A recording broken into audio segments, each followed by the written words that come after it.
50만 달러를 걸겠다. 이 금융 상품에서 문제점을 찾아내는 사람에게 말이야. 2008년 10월 15일 오전 월스트리트 최고 금융회사 골드만 브라더스의 보드룸에서 최고 경영자가 던진 이 한마디는 그 누구도 예상하지 못한 결과를 불러왔습니다. 13명의 하버드, 스탠퍼드 출신 엘리트들이 3시간 동안 머리를 싸매도 찾지 못한 답을 청소 카트를 끌고 있던 한국인 청소부가 단 10분 만에 찾아낸 것입니다. 하지만 여러분, 이건 성공 스토리가 아닙니다. 이건 한 천재가 어떻게 자신의 운명과 맞서 싸웠는지, 그리고 미국 사회의 차가운 현실이 그를 어떻게 다시 나락으로 떨어뜨렸는지에 대한 이야기입니다. 과연 그는 마지막에 진정한 승리를 거둘 수 있을까요? 아니면 시스템의 벽 앞에서 무너지고 말까요? 새벽 4시 30분 맨해튼 월스트리트 프라임 금융센터 52층. 김민수 씨는 오늘도 어김없이 청소 카트를 끌며 대리석 복도를 걸었습니다. 이탈리아산 대리석으로 만든 바닥을 닦으며 그는 오늘도 똑같은 일상을 시작했습니다. 파란색 청소복은 3년간 입어서 빛이 바랬고 회사에서 지급한 운동화는 밑창이 다 닳아 있었습니다. 시급 13달러 50센트, 하루 8시간씩 주 6일 근무. 월 수입은 세후 2,678달러였습니다. 하지만 뉴욕의 현실은 훨씬 가혹했습니다. 퀸즈의 작은 원룸 월세가 1,950달러, 관리비 185달러, 전기요금 89달러, 최소한의 식비 380달러, 지하철비 127달러, 휴대폰비 75달러를 합치면 이미 2,885달러입니다. 매달 207달러씩 적자가 나는 상황이었죠. 그나마 가끔 받는 팁이나 야간 근무 수당으로 겨우 버티고 있었습니다. 어머니의 심장 수술비 8만 7천 달러. 그것이 민수 씨를 매일 밤 잠 못 들게 하는 현실이었습니다. 현재 저축 속도로는 계산조차 불가능한 금액이었습니다. 하지만 서울 병원에서 보낸 진단서에 따르면 어머니에게 남은 시간은 기껴야 4달이었습니다. 어제 새벽 2시에 받은 전화가 계속 머릿속을 맴돌았습니다. 민수야, 병원에서 수술비를 미리 내야 한대. 아들아, 미안하다. 엄마가 너에게만 짐이 되는구나. 떨리는 어머니의 목소리에서 절망과 미안함이 그대로 전해졌습니다. 민수 씨는 주머니에서 구겨진 병원비 고지서를 꺼냈습니다. 빨간 글씨로 긴급 최종 통고라고 쓰여 있었습니다. 가슴이 답답해지고 손에 식은땀이 났습니다. 이 건물 47층에서 근무하는 신입 분석가들조차 연봉이 15만 달러가 넘습니다. 하루 종일 그들의 쓰레기통을 비우고 비싼 커피를 엎질러 놓은 걸 닦으면서 민수 씨는 자신과 그들 사이의 거대한 간극을 매일 확인해야 했습니다. 특히 괴로운 건 무심코 듣게 되는 그들의 일상 이야기였습니다. 어제 15만 달러짜리 차 계약금 냈어. 나는 여름 별장 하나 더 살까 고민 중이야. 그들에게 15만 달러는 자동차 계약금이었지만 민수 씨에게는 평생 모을 수 없는 돈이었습니다. 민수 씨에게는 아무도 모르는 비밀이 있었습니다. 하지만 지금의 그 모습으로는 그 누구도 상상할 수 없는 비밀이었죠. 47층 화장실 거울에 비친 자신의 모습을 보며 민수 씨는 생각했습니다. 거친 손, 구부정한 어깨, 지친 얼굴. 몇 년 전의 자신과는 완전히 다른 모습이었습니다. 퇴근길 지하철에서 민수 씨는 핸드폰으로 한국 뉴스를 봤습니다. 서울 아파트 평균 가격 9억 원 돌파 기사를 보며 쓴웃음을 지었습니다. 미국에서 청소부로 사는 자신보다 고향에서 평범하게 사는 친구들이 더 나아 보였거든요. 카카오톡에는 대학 동창들의 메시지가 쌓여 있었습니다. 민수야, 미국 생활 어때? 성공했지? 하지만 답장할 수 없었습니다. 뭐라고 말해야 할까요? 지금의 상황을 솔직히 말할 수는 없었습니다. 택시비 아껴서 1시간 넘게 지하철 타고 점심은 99센트 피자로 때우고 이게 내가 꿈꾸던 삶이야. 민수 씨는 지하철 창밖으로 스쳐 지나가는 맨해튼의 화려한 야경을 바라봤습니다. 저 불빛들 속에는 자신의 자리가 없어 보였습니다. 어쩌면 처음부터 그런 자리는 존재하지 않았을지도 모른다는 생각이 들었습니다. 하지만 민수 씨는 몰랐습니다. 바로 내일 아침 그의 인생을 완전히 바꿀 운명적인 순간이 기다리고 있다는 사실을 말입니다. 52층 골드만 브라더스 보드룸에서 벌어질 그 놀라운 순간을 다음 날 오전 9시 47분 골드만 브라더스 52층 임원 회의실 32억 달러 규모의 투자 결정이 이뤄질 중요한 순간이었습니다. 자, 여러분. 이번 CDO 제곱 상품의 최종 위험도 분석 결과를 발표하겠습니다. 최고 경영자 존 핸더슨의 목소리가 거대한 회의 테이블 위로 울려 퍼졌습니다. 27년간 월스트리트에서 쌓아온 그의 권위가 목소리에 담겨 있었습니다. 회의실의 공기는 긴장감으로 가득했습니다. 13명의 임원들이 둘러앉은 테이블 위로는 복잡한 3차원 그래프들이 홀로그램처럼 떠올라 있었습니다. 각자의 연봉이 최소 120만 달러에서 최대 350만 달러에 이르는 월스트리트 최고 엘리트들이었습니다. 수석 분석가 마크 톰슨이 레이저 포인터를 들고 일어섰습니다. 하버드 수학과 박사 출신인 그는 골드만 브라더스에서 7년 동안 단 한 번도 틀린 분석을 내놓은 적이 없었습니다. 저희 위험관리팀이 6개월에 걸쳐 진행한 몬테카를로 시뮬레이션 10만 번의 결과입니다. 마크가 홀로그램을 가리키며 설명했습니다.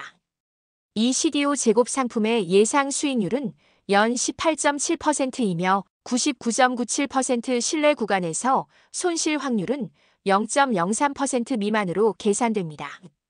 베어 스턴스의 동일 상품보다 47% 더 안전하며 JP모건의 AAA 등급 상품보다 23% 더 높은 수익성을 보장합니다.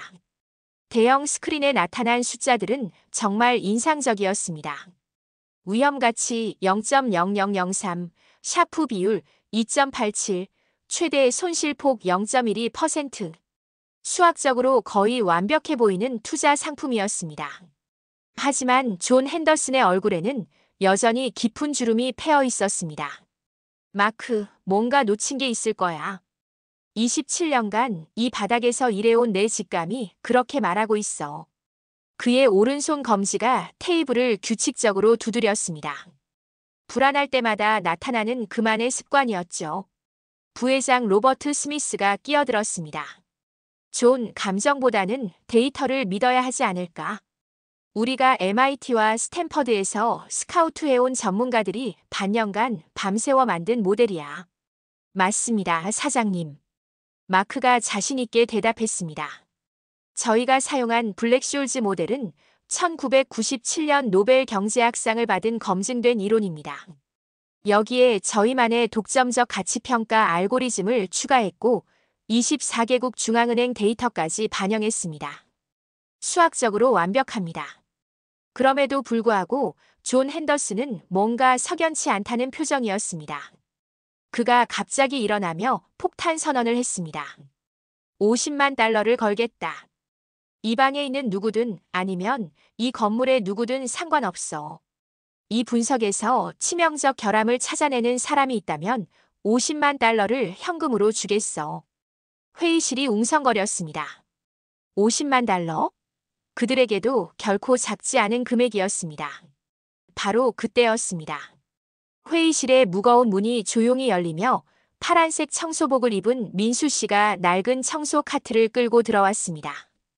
평소라면 그 누구도 그의 존재를 의식하지 않았을 텐데 이상하게도 민수 씨의 발걸음이 벽면의 화이트보드 앞에서 멈춰섰습니다.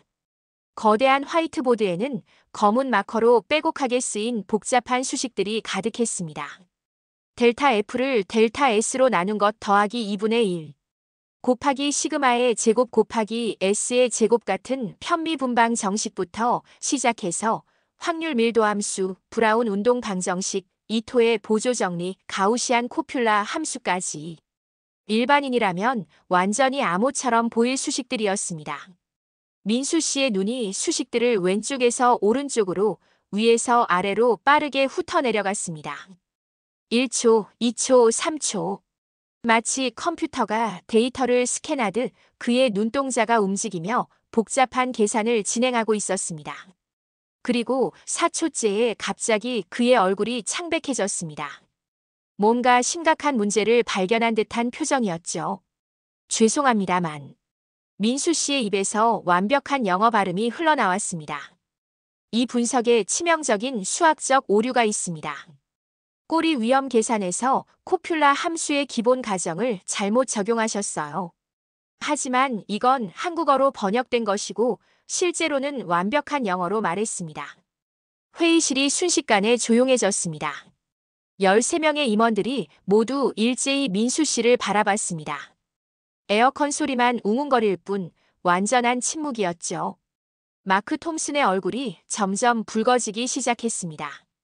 뭐라고? 청소부가 감히 우리 분석에 문제를 제기한다고? 너는 코퓰라가 뭔지나 알아? 민수 씨는 차분하게 화이트보드 앞으로 걸어갔습니다. 가우시안 코퓰라는 정규 분포를 가정하지만 금융위기 상황에서는 극단값 이론을 적용해야 합니다. 여기서 파레토 분포의 꼬리 지수가 2.3이 아니라 1.7이에요. 존 핸더슨이 벌떡 일어났습니다. 당신이 누구죠? 김민수입니다. 민수 씨가 대답했습니다. 그의 목소리에는 이상한 자신감이 묻어나기 시작했습니다. 증명해보세요. 존 핸더슨이 마커를 민수 씨에게 건네며 말했습니다. 만약 당신이 맞다면 우리는 엄청난 실수를 하는 거니까요. 민수 씨가 마커를 받아들었습니다. 그의 손이 미세하게 떨리고 있었습니다. 지금까지 숨겨왔던 무언가가 드러날 순간이 다가오고 있었습니다. 민수 씨가 마커를 받아든 그 순간 회의실의 공기가 완전히 바뀌었습니다. 13명의 월스트리트 엘리트들이 숨을 죽이며 지켜보는 가운데 그는 천천히 화이트보드 앞으로 걸어갔습니다. 가슴이 빨리 뛰고 있었지만 그의 손은 놀라울 정도로 안정되어 있었습니다. 여기 보시죠. 민수 씨가 기존 수식을 가리키며 말했습니다. 가우시안 코퓰라 함수에서 상관계수를 0.15로 설정하셨는데 이건 정상 시장 상황에서의 값입니다. 하지만 금융위기 시에는 모든 자산의 상관관계가 1에 수렴합니다. 마커가 화이트보드 위를 빠르게 움직이기 시작했습니다. 복잡한 적분 기호들, 그리스 문자들, 미분방 정식들이 정교하게 그려졌습니다. 민수 씨의 손놀림은 마치 숙련된 예술가가 작품을 만드는 것처럼 우아했습니다. 실제 극단값 이론을 적용하면 민수 씨가 새로운 공식을 써내려갔습니다. 파레토 분포의 형태 모수가 1.7일 때 99.9% 위험가치 값은 여러분이 계산한 0.0003이 아니라 0.473입니다. 존 핸더슨이 의자에서 일어나 화이트보드로 다가왔습니다. 그의 눈이 수식들을 따라 움직였습니다. 27년간 이 바닥에서 일한 그였지만 이렇게 정교하고 아름다운 수학적 증명은 처음 봤습니다. 계속하세요. 존 핸더슨의 목소리에 경외감이 묻어났습니다. 민수 씨는 계속해서 계산을 이어갔습니다. CDO의 기초 자산들 간 상관관계를 동적으로 모델링하면 여기서 중요한 건 조건부 독립성 가정이 깨진다는 점입니다. 그의 설명이 계속될수록 임원들의 표정이 점점 어두워졌습니다. 마크 톰슨이 급히 자신의 노트북을 열어 재계산을 시작했습니다. 5분, 10분, 15분이 지났습니다. 회의실은 키보드 소리와 민수 씨의 마커 소리만이 울려 퍼졌습니다. 마침내 마크가 고개를 들었습니다. 그의 얼굴은 창백했습니다. 맞습니다. 실제 위험도가 47.3%네요. 우리가 완전히 잘못 계산했습니다. 그의 목소리는 떨리고 있었습니다. 존 핸더슨이 민수 씨에게 다가갔습니다. 만약 당신의 계산이 맞다면 우리는 방금 32억 달러의 손실을 피한 거야. 아니, 더 정확히 말하면 32억 7,500만 달러죠. 정확히는 32억 7,542만 3천 달러입니다. 민수 씨가 조용히 수정했습니다. 몬테카를로 시뮬레이션을 100만 번 돌린 결과예요. 회의실에 다시 침묵이 흘렀습니다. 리처드 코너가 동료에게 속삭였습니다. 저 청소부가 정말 100만 번 시뮬레이션을 머릿속으로 돌린 거야. 이름이 뭔가? 존 핸더슨이 물었습니다. 김민수입니다. 민수. 존 핸더슨이 그 이름을 천천히 되뇌었습니다. 당신은 방금 우리 회사를 구했어요. 우리와 함께 일해보지 않겠나? 회의실이 다시 술렁거렸습니다. 몇몇 임원들이 서로 눈빛을 주고받았습니다. 청소부를 임원진에 합류시킨다고? 이런 일이 골드만 브라더스 120년 역사상 있었던 적이 있나? 연봉 50만 달러에서 시작하자. 존 핸더슨의 제안에 민수 씨의 심장이 멈추는 것 같았습니다. 50만 달러. 어머니의 수술비를 6개월 만에 마련할 수 있는 금액이었습니다. 하지만 민수 씨는 잠시 망설였습니다. 죄송하지만 저에게는 말씀드려야 할 것이 있습니다. 그의 목소리가 약간 떨렸습니다. 회의실의 분위기가 미묘하게 바뀌었습니다. 몇몇 임원들의 눈빛이 차가워지기 시작했습니다. 하지만 존 핸더슨은 달랐습니다. 뭐든 말해보세요. 지금 이 순간 당신보다 중요한 사람은 이 방에 없어요. 제가 미국에서 취업이 어려웠던 이유가 있습니다. 민수 씨가 천천히 말했습니다. 비자 문제 때문에 지난 3년간 청소 일을 해온 거예요. 그가 깊게 숨을 들이마셨습니다. 어머니의 수술, 3년간의 굴욕, 그리고 숨겨왔던 자신의 꿈. 모든 것이 한순간에 바뀔 수 있는 기로에 서 있었습니다. 하지만 그런 문제들은 우리 법무팀이 해결해 줄 거야. 중요한 건 실력이지 출신이 아니야.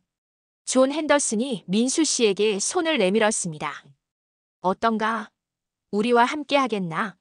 단 한 가지 조건이 있어. 3개월 안에 당신이 진짜 우리와 함께 일할 수 있는 사람인지 증명해야 해. 네, 하겠습니다. 민수 씨가 존 핸더슨의 손을 잡았습니다. 그 순간 그는 알 수 없었습니다. 이 결정이 자신을 구원할지 아니면 더 큰 지옥으로 밀어넣을지 말입니다. 하지만 분명한 건 그의 인생이 완전히 새로운 방향으로 흘러가기 시작했다는 것이었습니다.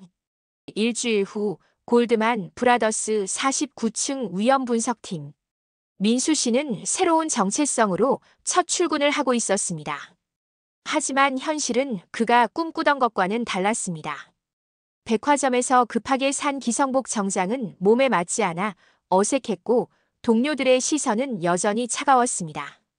야, 청소부 출신이 여기서 뭘 한다고 해? 리처드 코너가 동료들에게 속삭였습니다. 아무리 그래도 결국 3년간 걸레질하던 놈이잖아. 우리랑 같은 급여를 받는다고. 말이 돼? 민수 씨는 이런 대화들을 들으면서도 묵묵히 자신의 일에 집중했습니다. 하지만 가슴 깊은 곳에서는 서서히 분노가 쌓여가고 있었습니다. 손을 꽉 쥐었다가 폈다가 하며 스스로를 달랬습니다. 팀장 스티븐 밀러가 민수 씨의 책상으로 걸어왔습니다. 김 씨, 이 분석 보고서 다시 해봐. 그가 서류를 민수 씨의 책상에 던지듯 놓았습니다. 우리 스타일에 맞지 않아. 너무 복잡하다고. 민수 씨가 밤새워 작성한 보고서는 67페이지에 달하는 정밀한 분석이었습니다.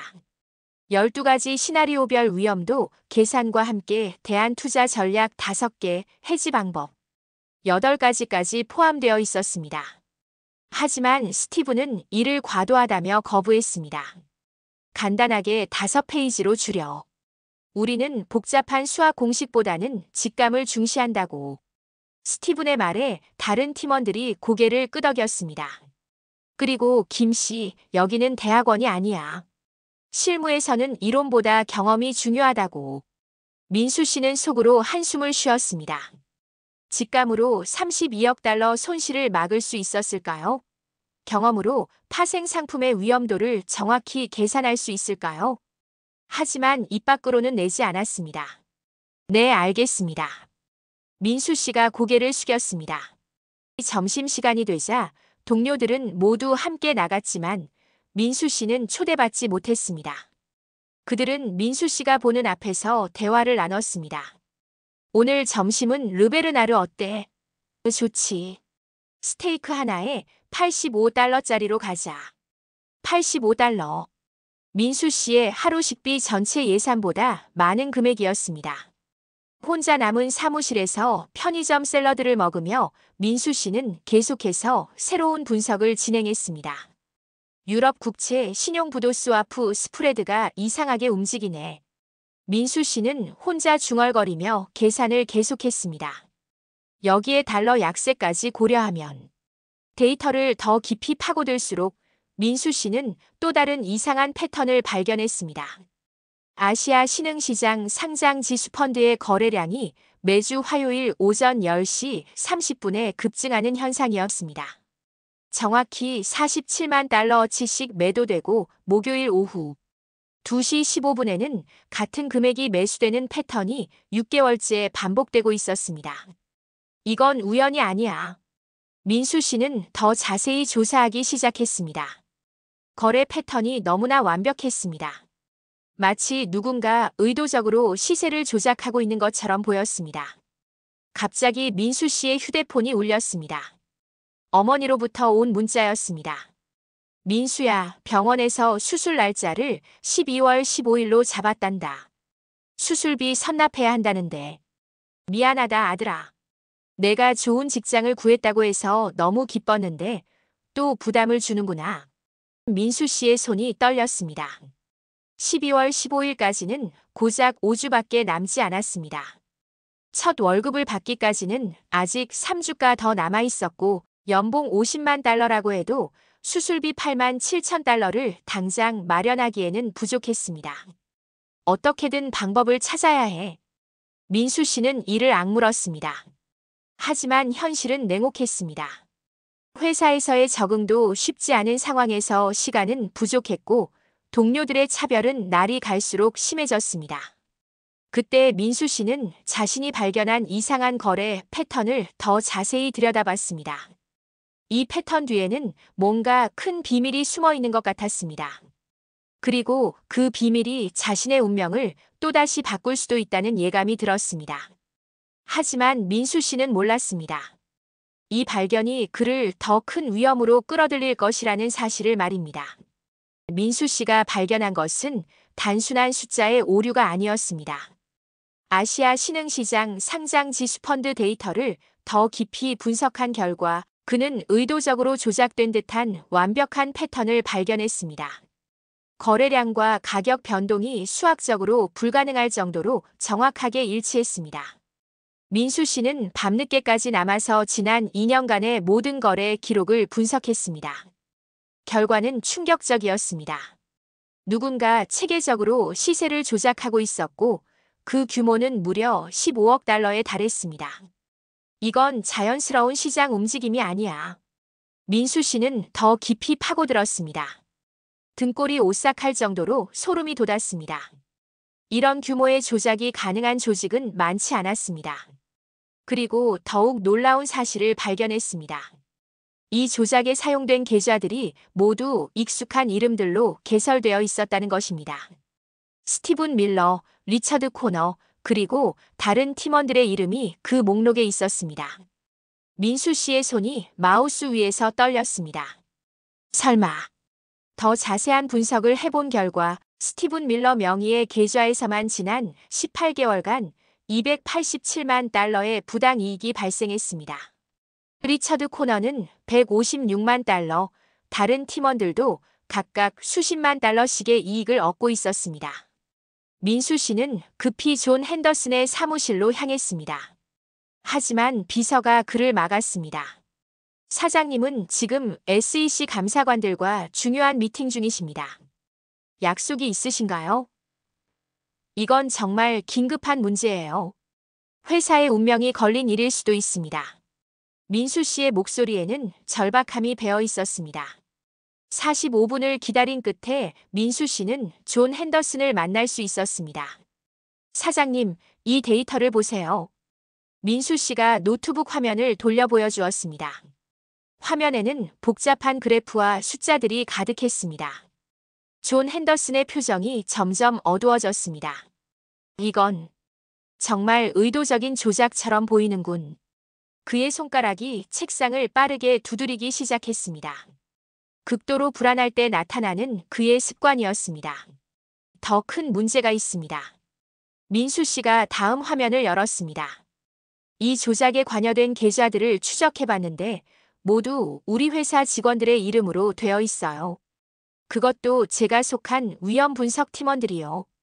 존 핸더슨이 벌떡 일어났습니다. 무슨 소리야? 그럴 리가 없어.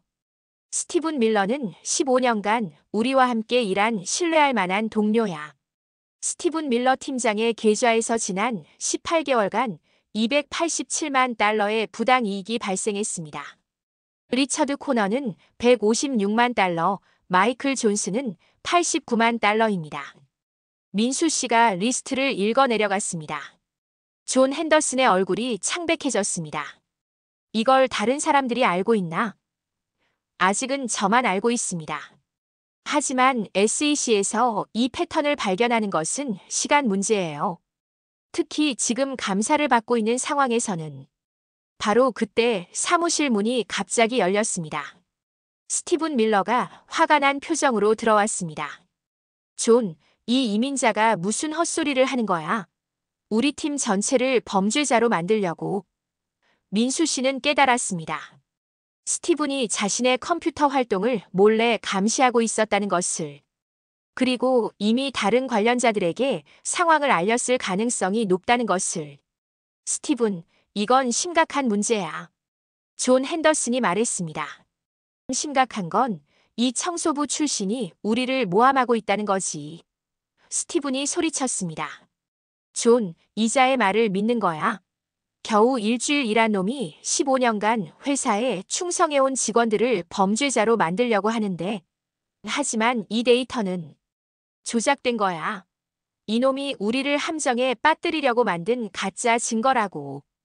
스티븐의 목소리가 점점 커졌습니다. 그리고 존, 생각해봐. 이자가 정말 하버드 출신이라면 왜 3년간 청소부로 일했겠어? 뭔가 숨기는 게 있는 거 아니야. 민수 씨는 그 순간 알았습니다. 자신이 너무 큰 것을 건드렸다는 것을. 그리고 이제 후퇴할 길은 없다는 것을 말입니다. 하지만 동시에 또 다른 사실도 깨달았습니다. 스티븐 밀러가 이렇게 격렬하게 반응한다는 것은 자신의 분석이 정확하다는 증거라는 것을요. 사장님, 민수 씨가 차분하게 말했습니다. 제가 잘못 생각했을 수도 있습니다. 하지만 만약을 위해서 독립적인 외부 감사를 받아보시는 건 어떨까요? 스티븐의 얼굴이 더욱 붉어졌습니다. 외부 감사라고? 이자 때문에 우리 팀 전체가 의심받아야 한다는 거야. 존 핸더슨이 민수 씨와 스티븐을 번갈아 바라봤습니다. 27년간의 경험으로 그는 누가 진실을 말하고 있는지 점점 확신하기 시작했습니다. 다음 날 오전 8시 민수 씨는 보안 요원 2명에게 둘러싸인 채 사무실에서 쫓겨나고 있었습니다. 김민수 씨, 회사 기밀 정보 유출 및 동료 직원 명예훼손으로 즉시 해고 조치됩니다. 인사팀장의 차가운 목소리가 복도에 울려 퍼졌습니다. 무슨 기밀 정보 유출이죠? 저는 회사를 구하려고. 민수 씨가 항변했지만 보안 요원이 그의 팔을 잡았습니다. 조용히 하시고 짐만 챙기세요. 동료들이 복도에 나와 구경하고 있었습니다. 리처드 코너가 동료에게 속삭이는 소리가 들렸습니다. 역시 이민자는 믿을 수 없어. 회사 기밀을 빼돌리려 했다더군. 처음부터 수상하다고 생각했어. 마크 톰슨이 고개를 저으며 말했습니다. 겨우 일주일 만에 본색을 드러냈네. 청소부 근성은 못 버리는 모양이야. 민수 씨는 개인용품들을 박스에 담으며 이를 악물었습니다. 손이 떨려서 물건들을 제대로 잡을 수조차 없었습니다. 가슴이 터질 듯 답답했고 숨쉬기가 힘들었습니다. 엘리베이터에서 49층에서 1층까지 내려가는 56초 동안 민수 씨는 지난 일주일을 되돌아봤습니다. 꿈만 같았던 기회가 악몽으로 변한 것입니다. 50만 달러 연봉, 어머니의 수술비, 그리고 자존심을 되찾을 기회. 모든 것이 한순간에 사라졌습니다. 건물 밖으로 나서자 차가운 11월의 바람이 얼굴을 때렸습니다. 맨해튼의 거리는 여전히 바빴지만 민수 씨에게는 모든 것이 느리게 움직이는 것 같았습니다. 근처 골목에 주저앉아 박스를 바닥에 내려놓았습니다.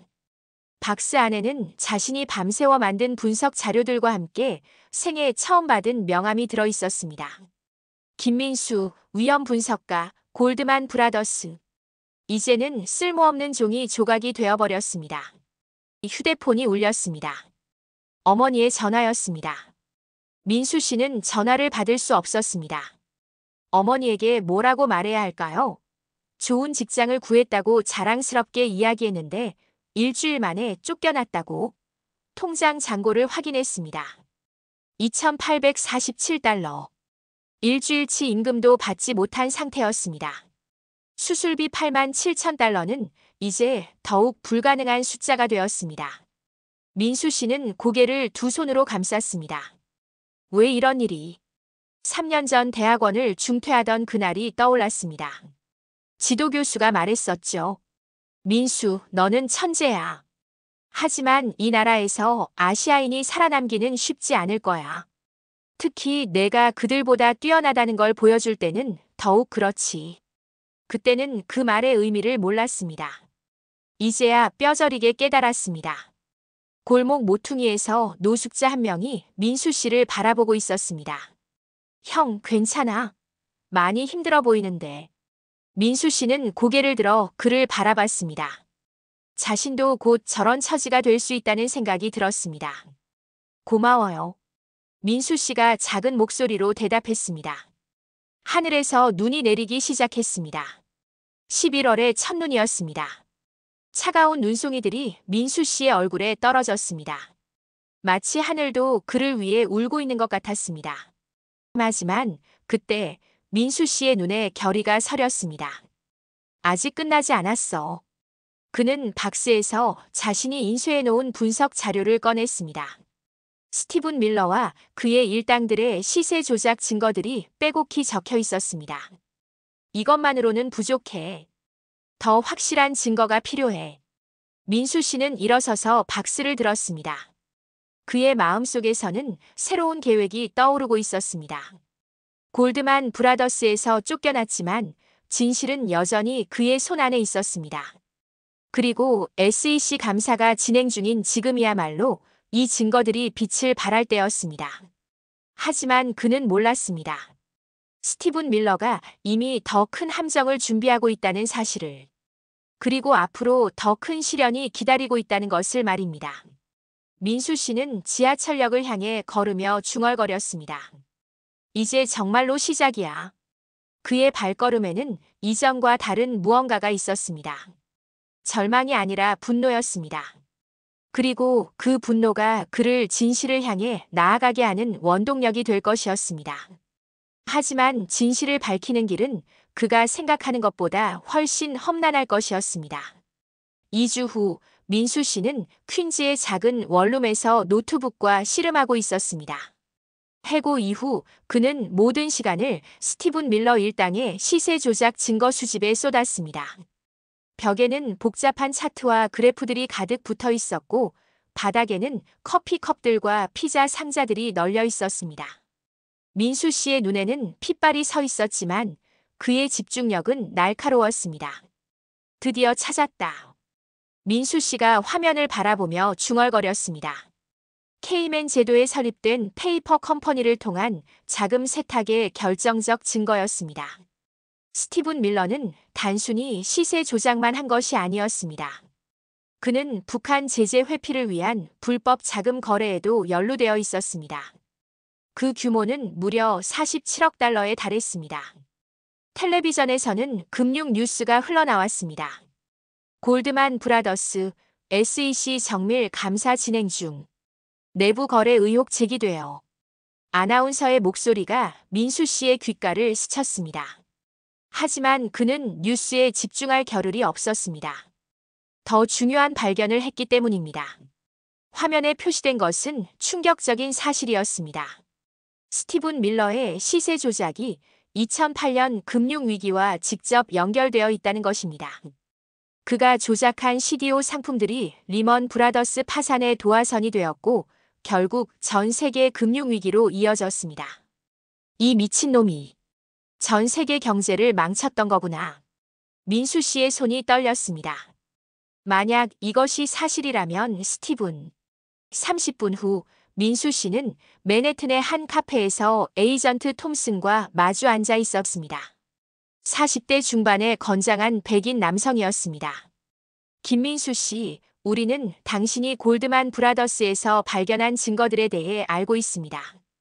톰슨 요원이 말했습니다. 어떻게 아시죠? 우리는 6개월 전부터 스티븐 밀러를 감시하고 있었습니다. 하지만 결정적 증거가 부족했어요. 그런데 당신이 나타났군요. 톰슨 요원이 두꺼운 파일을 테이블 위에 올렸습니다. 스티븐 밀러는 러시아 마피아와 연결된 국제금융범죄 조직의 핵심 인물입니다. 그가 조작한 자금의 70%는 불법 무기 거래와 마약 밀매에 사용되었어요. 민수 씨는 충격을 받았습니다. 자신이 발견한 것이 단순한 시세 조작이 아니라 국제적인 범죄 네트워크였다는 것입니다. 그런데 왜 저에게 연락을 하시죠? 당신이 내부자로서 수집한 증거들이 법정에서 결정적인 역할을 할 수 있어요. 하지만 톰슨 요원이 잠시 망설였습니다. 스티븐 밀러가 당신을 제거하려고 한다는 정보를 입수했습니다. 민수 씨의 등골이 오싹해졌습니다. 제거라니. 그는 당신을 북한 스파이로 조작해서 국가보안법으로 기소하려고 합니다. 이미 가짜 증거들을 만들어 놓았어요. 민수 씨는 절망감에 빠졌습니다. 진실을 밝히려 했더니 오히려 더 큰 위험에 빠진 것입니다. 하지만 방법이 있습니다. 톰슨 요원이 말했습니다. 우리와 협력하여 스티븐 밀러를 직접 상대해 주세요. 위험하지만 이것이 당신과 당신의 가족을 구할 유일한 방법입니다. 그때 민수 씨의 핸드폰이 울렸습니다. 한국에서 온 전화였습니다. 병원이었습니다. 김민수 씨 가족분이신가요? 어머님이 갑자기 쓰러지셨어서 응급실에 계십니다. 즉시 수술이 필요한 상황입니다. 민수 씨의 세상이 무너지는 것 같았습니다. 손이 떨려서 핸드폰을 제대로 잡을 수 없었습니다. 어머니가. 김민수 씨 진정하세요. 톰슨 요원이 그의 어깨에 손을 올렸습니다. 우리가 도와드리겠습니다. 하지만 그 대가로 우리와 협력해 주셔야 해요. 민수 씨는 고개를 끄덕였습니다. 이제 선택의 여지가 없었습니다. 어머니를 구하고 진실을 밝히기 위해서는 위험을 감수해야 했습니다. 어떻게 하면 될까요? 내일 아침 골드만 브라더스 본사에서 열리는 긴급 이사회에 참석해 주세요. 스티븐 밀러가 당신을 함정에 빠뜨리려 할 텐데 그때가 우리의 기회입니다. 톰슨 요원이 작은 녹음기를 민수 씨에게 건넸습니다. 이걸 착용하고 가세요. 스티븐 밀러의 자백을 녹음하면 됩니다. 민수 씨는 녹음기를 받으며 물었습니다. 만약 실패하면? 그럼 당신은 북한 스파이로 몰려 감옥에 가게 되고 어머님은? 톰슨 요원은 말을 잇지 않았습니다. 하지만 민수 씨는 알 수 있었습니다. 실패는 허용되지 않는다는 것을. 그날 밤 민수 씨는 잠들 수 없었습니다. 내일이면 모든 것이 결정될 것이었습니다. 그의 운명, 어머니의 생명, 그리고 진실이 승리할 수 있을지 말입니다. 3일 후 골드만 브라더스 52층 보드룸. 민수 씨는 완벽하게 맞춤 제작된 네이비 정장을 입고 당당하게 걸어 들어왔습니다. 하지만 이번에는 혼자가 아니었습니다. FBI 에이전트 톰슨과 SEC 감사관 3명이 그와 함께였습니다. 보드룸에는 존 핸더슨을 비롯한 13명의 임원들이 앉아 있었고 맨 끝자리에는 수갑을 찬 스티븐 밀러가 있었습니다. 신사 여러분, 민수 씨가 화이트보드 앞에 서며 말했습니다. 3주 전 이 자리에서 저는 32억 달러의 손실을 막았습니다. 오늘은 470억 달러의 국제금융 범죄를 막는 것을 도왔습니다. 존 핸더슨이 고개를 숙였습니다. 민수, 미안했소. 우리가 당신을 믿지 못했어요. 사과는 나중에 받겠습니다. 민수 씨가 단호하게 말했습니다. 지금은 더 중요한 일이 있어요. 민수 씨는 화이트보드에 복잡한 차트를 그리기 시작했습니다. 스티븐 밀러의 범죄 네트워크는 단순한 시세 조작을 넘어서 국제 테러, 자금 지원, 마약 카르텔과의 연결 그리고 2008년 금융위기의 직접적 원인 제공까지 포함합니다. 모든 임원들이 숨을 죽이고 민수 씨의 설명을 들었습니다. 스티븐 밀러는 창백한 얼굴로 고개를 떨구고 있었습니다. 더 놀라운 사실은 이겁니다. 민수 씨가 새로운 차트를 그렸습니다. 이 범죄로 인한 전 세계적 피해는 2조 3천억 달러에 달하며 실업자 1,200만 명을 만들어냈습니다. SEC 감사관이 끼어들었습니다. 김민수 씨의 제보와 증거 수집이 없었다면 이 범죄는 영원히 밝혀지지 않았을 겁니다. FBI와 SEC는 김 씨에게 최고 수준의 포상을 수여할 예정입니다. 톰슨 에이전트가 민수 씨에게 서류를 건넸습니다. 내부 고발자 보상금 2,500만 달러입니다. 그리고 미국 정부는 당신에게 영주권을 즉시 발급하기로 결정했습니다. 민수 씨의 눈에 눈물이 맺혔습니다. 하지만 그것은 기쁨의 눈물만은 아니었습니다. 존 핸더슨이 일어서서 민수 씨에게 다가왔습니다. 민수, 우리와 다시 함께 일해주지 않겠소? 이번에는 위험관리 부문 부사장으로 시작하면 어떨까요? 연봉 200만 달러에서. 죄송합니다. 민수 씨가 고개를 저었습니다. 저에게는 더 중요한 일이 있어요. 그게 뭔가요? 존 핸더슨이 물었습니다. 진실을 밝히는 일입니다. 민수 씨가 창밖을 바라보며 말했습니다. 전 세계에는 스티븐 밀러 같은 사람들이 아직도 많아요. 저는 그들을 찾아내서 막는 일을 하고 싶어요. 스티븐 밀러가 마침내 입을 열었습니다. 김민수, 너 때문에 내 인생이 망가졌어. 아니에요. 민수 씨가 차분하게 대답했습니다. 당신이 스스로 망가뜨린 겁니다. 저는 그저 진실을 밝혔을 뿐이에요. 진실? 스티븐이 비웃었습니다. 너 같은 이민자가 뭘 안다고? 저는 압니다. 민수 씨가 단호하게 말했습니다.